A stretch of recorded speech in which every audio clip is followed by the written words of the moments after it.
opening salvo natin naging matagumpay naman. Sinimulan yan dun sa Panwok at sinundan yan ng ating opening salvo. Ngayon, ongoing yung Zumba competition. So, nakita naman natin na ito taon-taon natin ginawa na nagiging, sabi niya, bawat taon meron tayong mga pagbabagong ginagawa. Dahil nga ngayon Foundation Day at ginawa natin yun para mas lalong malaman ng mga batang henerasyon kung sino talaga yung nagbigay ng pangalan sa bayan ng Mercedes, kasi itong bayan ng Mercedes dati isang barangay lang ng Daet.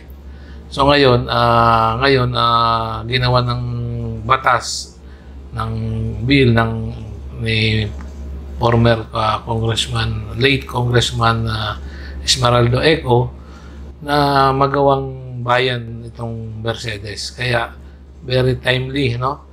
Kung makikita nyo dyan yung photo exhibit, nandoon yung picture mismo ni Congressman Eco nung inaugural ng bayan ng Mercedes. Pero marami pa tayong nakatagong lumang picture ng Mercedes. Ang hinighlight lang natin doon is yung Foundation Day. First time yun na ginawa parang sa history ng Mercedes. Kasi yung mga nakaraan, mga ibang exhibit yung ginagawa natin. Yung mga corals sa dagat, yung mga ibang tourist spot yung ginagawa. Pero ngayon, nag-focus tayo doon sa Foundation Day. Una-una yung exhibit natin sa photo kung saan yung history ng Mercedes, binabalikan natin. Nang sa ganun yung mga kabataan na bagong, sabi niya, bagong mulat pa lang, ay malaman nila sino ba talaga at paano nagkaroon ng pangalan yung bayan ng Mercedes. And pangalawa, mayroon tayo ngayong yung DLC competition. Dati puro ano lang naman yung exhibition. Ngayon competition yung ginawa natin. At sa ngayon, yung ating pan-bike natin, pang 3 taon na ba ito? Pang 4. Pang 3 taon na. So, yun yung mga bago. Dati kasi puro street dancing lang. Yung pagayunan sa street, yun lang yung dati. And dito pala, meron din tayong yung concert kung saan may darating na sikat na mga awit, yung tropical depression sa August 7 ng gabi. Thank you very much sa CNTV.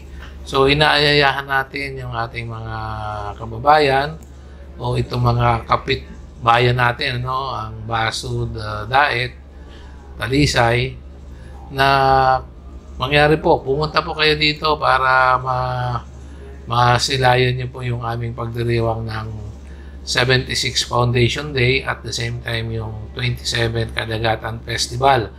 Marami po kaming event na ginayak.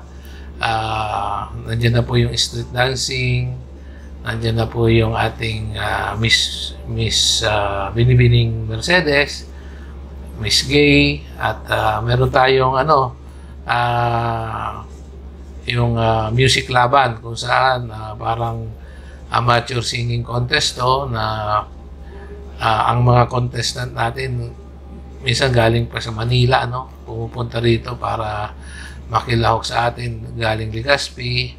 Yan. At meron din tayong yung kagaya sinabi ko, yung artista.